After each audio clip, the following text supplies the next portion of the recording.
RPA Sur, la democratización de los medios de comunicación es nuestra divisa. Propuestas mínimas para el acceso a la tierra y la democratización de la propiedad. El Fondo de Tierras y democratización de la propiedad. Con el propósito de avanzar hacia la desconcentración de la propiedad, la consecuente superación del latifundio y la democratización de la propiedad sobre la tierra, se creará un fondo de tierras conformado por 20 millones de hectáreas provenientes de a. Tierras improductivas, ociosas, inadecuadamente explotadas, que no cumplen su función social y ecológica, a adquirir por razones de equidad o interés público, a través de procesos de expropiación por vía administrativa o mediante sentencia judicial, según el caso. B. Tierras despojadas a campesinos a través de la guerra y el ejercicio de la violencia, y tierras incautadas al narcotráfico, a adquirir por razones de reparación, equidad e interés público, mediante procesos de expropiación por vía administrativa, sin indemnización. C. Baldíos. Baldíos con vocación para la actividad agrícola. D. Explotaciones en las cuales se establezca hayan ocurrido graves violaciones de los derechos humanos, masacres u otras, o de los derechos laborales, persecución sindical, asesinato de dirigentes o de sindicalistas. Segundo, tributación para la desconcentración y la democratización de la propiedad. Con miras a contribuir a la desconcentración de la propiedad, la superación del latifundio y la democratización de la propiedad sobre la tierra, se impondrá la siguiente política de tributación. A. Tributación directa y progresiva sobre la propiedad de la tierra con base en el principio: a mayor extensión de la propiedad, mayores impuestos. B. Sobre tasas impositivas a tierras ociosas inadecuadamente explotadas. C. Incentivos tributarios, incluidas exenciones por reasentamientos poblacionales y localización o relocalización de producciones agrícolas de alimentos. D. Exención tributaria a pequeños y medianos campesinos. Tercero, restitución de tierras, reparación integral de víctimas y catastro alternativo. La política de restitución de tierras, si bien puede ser útil para restablecer la titularidad sobre las tierras expropiadas a través de la guerra y el ejercicio de la violencia, resulta a todas luces insuficiente respecto de la situación de las víctimas y de sus derechos. Por ello, se adoptará como parte de la política de acceso una política de reparación integral basada en la propuesta de un catastro alternativo. El catastro alternativo comprende componentes: a. Territorial técnico, de reconocimiento espaciotemporal de los predios despojados y de los bienes abandonados forzosamente. B. De identificación de daños materiales, bienes muebles e inmuebles, e inmateriales, individuales y colectivos, en la búsqueda de la reparación integral. C. De identificación de la relación jurídica existente con la tierra y el territorio antes y después de la expropiación violenta, para definir rutas jurídicas de restitución. D. Político organizativo, de identificación y denuncia de las causas estructurales del despojo con miras a garantizar la no repetición. La reparación a las víctimas no consistirá en restituirlas a sus condiciones originales, puesto que en ellas se produjo el despojo. Se trata de asegurar una reparación transformadora mediante la cual se asegure a las comunidades la restitución de los bienes y el acceso a la tierra, de manera que se proporcione a las comunidades estabilidad y mejoramiento cualitativo de sus condiciones de vida. Cuarto, adjudicación gratuita de tierras a campesinos sin tierra, trabajadores y proletarios agrícolas, pobladores urbanos en condiciones de pobreza y en especial a mujeres sin tierra. La democratización de las actuales relaciones rurales de producción se fundamentará en la distribución del fondo de tierras entre una población beneficiaria conformada por campesinos sin tierra, trabajadores y proletarios agrícolas y pobladores urbanos en condiciones de pobreza, con disposición a reasentarse en zonas de producción campesina de alimentos, de manera especial entre las mujeres sin tierra. La población beneficiaria de la política de adjudicación se definirá mediante censo.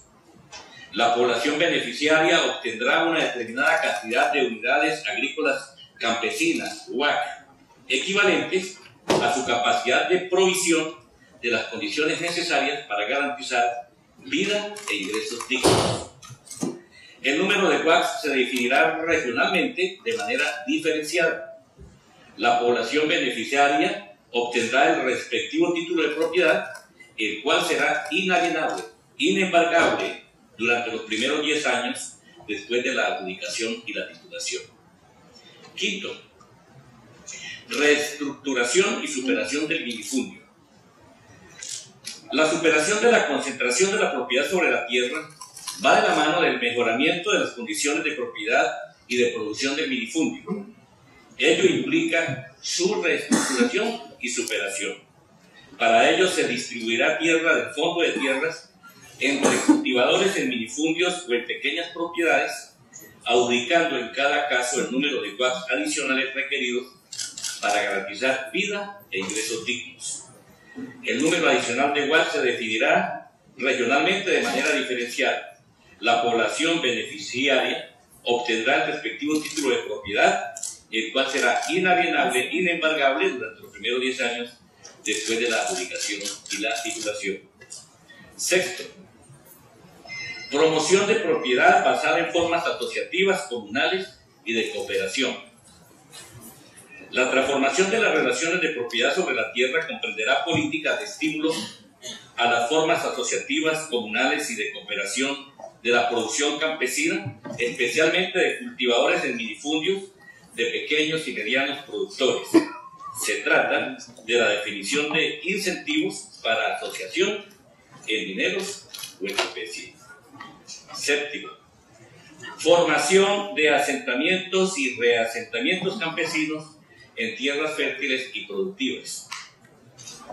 La política de adjudicación y titulación de tierras, señalada en los puntos 5 y 6, comprenderá una política de formación de asentamientos o de reasentamientos concertados de la población beneficiaria en los casos a los que hubiere lugar.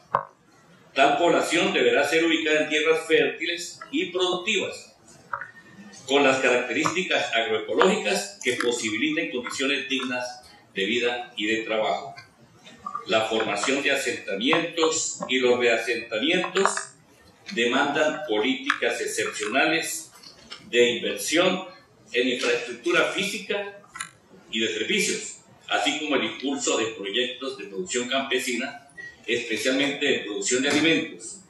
Serán declarados como zonas de producción campesina de alimentos y deberán conducir a relacionamientos equitativos con la ciudad. Octavo, protección de la propiedad campesina y de los territorios campesinos. El acceso a la tierra y la democratización de la propiedad exige la puesta en marcha de políticas de protección de la propiedad campesina y de reconocimiento y respeto de los territorios campesinos. La protección es frente al ejercicio de la violencia y el despojo, la especulación financiera, el no pago de deudas, los impactos de políticas macroeconómicas y los cambios inconsultos en el uso de la tierra para actividades distintas a las actividades agrícolas, los desastres naturales y los efectos del cambio climático, entre otros. Comprende el rechazo al derecho de superficie. Para cada caso se diseñarán mecanismos específicos de protección. De manera especial, se reconocerá el derecho a la consulta previa, libre e informada. Serán reconocidos y protegidos los territorios campesinos en las fronteras de zonas de reserva campesina, de zonas de producción campesina de alimentos y de otras modalidades de producción campesina del territorio. Las tierras baldías ocupadas por colonos y campesinos serán adjudicadas y tituladas a favor de estos, considerando modalidades de titulación individual o colectiva a comunidades campesinas según el caso. En el evento en que estas tierras se encuentren en zonas de reserva forestal, se procederá a la adjudicación y titulación sin necesidad de proceder a los trámites de sustracción, considerando el correspondiente equilibrio socioambiental entre la vocación forestal y el interés campesino. Las tierras declaradas como territorio campesino tendrán el mismo estatus normativo de imprescriptibilidad e inembargabilidad de los territorios de las comunidades indígenas y afrodescendientes. Los minifundios, así como la pequeña y mediana propiedad cafeteras, serán objeto de medidas inmediatas de protección, tales como subsidios, compensaciones y salvaguardas extraordinarias tendientes a la superación de la crisis estructural del sector. Noveno, dotación de las tierras distribuidas y restituidas con medios de producción. Las tierras adjudicadas o restituidas y tituladas en forma individual o colectiva, así como los territorios campesinos, serán dotadas con medios de producción que permitan el usufructo ambientalmente sostenible de la tierra y de la producción campesina. Para tal efecto, se diseñarán programas específicos de dotación con la correspondiente disposición de recursos extraordinarios del presupuesto. La dotación con medios de producción se orienta a la cualificación de la propiedad. Y décimo, reconocimiento y respeto de la tierra y los territorios de comunidades indígenas, afrodescendientes, raizales y palenqueras, reconocimiento de territorios interétnicos. El acceso a la tierra y la democratización de la propiedad conllevan el reconocimiento pleno del derecho a la tierra y el territorio de las comunidades indígenas, afrodescendientes, raizales y palenqueras, incluido el saneamiento predial, si fuera el caso, y la titulación colectiva sobre esos territorios. También su protección en los mismos términos señalados para la propiedad campesina y los territorios campesinos. En el mismo sentido, deben considerarse el tratamiento a la propiedad en los territorios interétnicos. Todas las medidas aquí expuestas exigen la conformación de una institucionalidad del Estado y una amplia participación de las comunidades rurales para garantizar su materialización. Delegación de Paz de la FAREP. RPA Sur. La democratización de los medios de comunicación es nuestra divisa.